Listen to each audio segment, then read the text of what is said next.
Assalamualaikum warahmatullahi wabarakatuh. Hai teman-teman, salam sejahtera untuk kita semua. Pada kesempatan kali ini, kami dari kelompok 9 akan mempersembahkan sebuah video pembelajaran berkaitan dengan hukum lingkungan yang bertemakan penegakan hukum lingkungan melalui instrumen hukum pidana. Oke, sebelum kita melangkah lebih jauh, alangkah baiknya bila kita perkenalan terlebih dahulu. Nama saya Muhammad Zaidan Rizkullah. Kemudian dua teman kita di samping saya, yang pertama bernama Sandi dan di sebelahnya bernama Fitri Arika Dwi Andriani. Kemudian yang terakhir ada kakak kita yang bernama Hildan Adi Chandra. Oke, mungkin cukup singkat saja perkenalan dari kami tanpa bertele-tele. Mari kita simak video penjelasan berikut ini.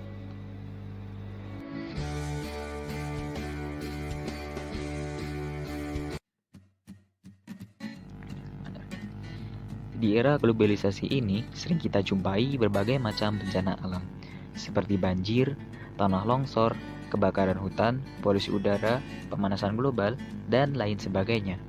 Lantas, mengapa hal itu dapat terjadi? Sebagaimana yang kita ketahui dalam suatu pepatah, ada yang mengatakan tak ada asap dan tak ada api. Hal itu dapat kita maknai suatu bencana terkadang tak akan terjadi bila tanpa disertai adanya suatu penyebab. Sering kali kita jumpai suatu perbuatan manusia itu ternyata bersifat merusak, seperti adanya deforestasi atau pengundulan hutan, pembuangan limbah industri atau limbah B3, pembuangan sampah secara sembarangan, dan masih banyak lagi. Oleh karena itu, dalam upaya untuk melindungi alam kita dari para penjahat lingkungan, pemerintah Indonesia mengeluarkan Undang-Undang Nomor 32 Tahun 2009 tentang pengelolaan dan perlindungan lingkungan hidup. Dan saat ini telah diperbarui dan dikombinasikan menjadi satu undang-undang bersama ketentuan lainnya, yakni terdapat pada Undang-Undang Nomor 11 Tahun 2020 tentang Cipta Kerja. Akan tetapi, meskipun ketentuan perundang-undangan telah dibuat, ternyata masih banyak para penjahat lingkungan, baik itu dari kalangan orang perseorangan, korporasi, bahkan kaum elit politik yang masih bersikeras dalam merusak alam dengan berdalih ingin memenuhi nafkah keluarga.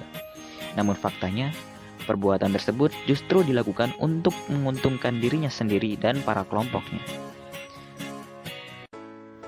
Untuk menindaklanjuti kejahatan-kejahatan tersebut, hukum pidana juga mempunyai peranan penting dalam memberikan sanksi-sanksi terhadap para pelaku kejahatan lingkungan. Pemberian sanksi pidana tersebut merupakan sebuah langkah pemberi efek jera terhadap para pelakunya. Oleh karena itu, perlu kita ketahui bagaimana penegakan hukum pidana terhadap kejahatan-kejahatan lingkungan yang telah terjadi. Hal itu akan kami sampaikan dalam pembahasan berikut ini. Baiklah teman-teman, pada pembahasan ini kami akan memaparkan dua buah substansi yang kami rasa hal itu cukup penting untuk kita diskusikan bersama.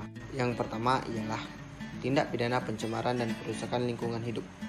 Di dalam UU PPLH, tindak pidana pencemaran dan perusakan lingkungan hidup dijelaskan dalam beberapa pasal, yakni pada pasal 98 ayat 1, pasal 99 ayat 1, dan pasal 100 ayat 1. Teman-teman harus mengetahui, pada pasal 98 ayat 1 menjelaskan bahwa tindak pidana tersebut dilakukan atas dasar kesengajaan terhadap dilampauinya baku mutu lingkungan. Dengan kata lain, delik kesengajaan. Selanjutnya teman-teman, pada pasal 99 ayat 1 menjelaskan oposisi dari pasal 98 ayat 1, di mana tindak pidana yang dilakukan adalah berdasarkan kealpaan atau kelalaian terhadap dilampauinya baku mutu lingkungan. Berdasarkan delik ini, pelaku dikenai sanksi pidana. Dan yang terakhir ialah pasal 100 ayat 1, tidak menjelaskan jenis delik pidana yang dilakukan, tetapi menjelaskan entitas yang dikenai delik pidana, yakni delik pidana pelanggaran baku mutu. Berdasarkan delik ini, pelaku dikenai sanksi pidana. Baiklah teman-teman, ketentuan yang telah dijelaskan UU PPLH ternyata pada ketentuan yang baru, yakni Undang-Undang Nomor 11 Tahun 2020 tentang Cipta Kerja tidak lagi dijelaskan. Sebagai contoh, seperti ketentuan yang ada pada pasal 99 ayat 1 UU PPLH tentang delik pidana atas dasar kelalaian terhadap baku mutu memperoleh sanksi pidana. Sementara pada Undang-Undang Cipta Kerja, delik pidana atas dasar kelalaian terhadap baku mutu tidak lagi dikenakan sanksi pidana, melainkan hanya dikenai sanksi administratif, sebagaimana dijelaskan pada pasal 82B ayat 3 bagian persetujuan lingkungan. Pada pembahasan berikut ini, kita akan memasuki substansi yang kedua terkait penegakan hukum lingkungan melalui instrumen hukum pidana, yakni pertanggungjawaban orang, perseorangan, dan korporasi. Di dalam UU PPLH mengatur korporasi sebagai subjek hukum yang dapat dijatuhi hukuman pidana. Akan tetapi terdapat ketidakjelasan dalam penerapannya. Hal ini terjadi karena tidak adanya perumusan terkait perbedaan sanksi pidana denda terhadap korporasi dan orang perseorangan. Lain halnya dengan ketentuan yang ada pada regulasi terbaru, yakni pada Undang-Undang Nomor 11 Tahun 2020 tentang Cipta Kerja. Pada ketentuan yang ada dalam undang-undang ini justru memuat lebih banyak pasal yang merujuk pada orang perseorangan dan korporasi.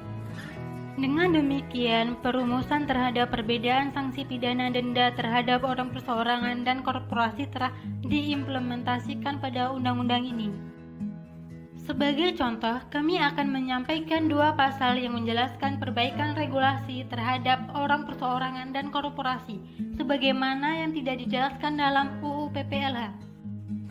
Dalam pasal 82 ayat 1 huruf A menyatakan orang perseorangan yang dengan sengaja melakukan penebangan pohon dalam kawasan hutan yang tidak sesuai dengan perizinan, berusaha terkait pemanfaatan hutan sebagaimana dimaksud dalam pasal 12 huruf A, dipidana dengan pidana penjara paling singkat 1 tahun dan paling lama 5 tahun, dan pidana denda paling sedikit 500 juta rupiah dan paling banyak 2.500.000.000 rupiah. Pengurusnya dengan pidana penjara paling singkat 5 tahun dan paling lama 15 tahun, dan pidana denda paling sedikit 5 miliar dan paling banyak 15 miliar. Berdasarkan pemaparan materi yang telah kami jelaskan di atas, dapat kita simpulkan bahwa proses penegakan hukum pidana terhadap kejahatan-kejahatan lingkungan dapat kita kategorikan menjadi dua aspek.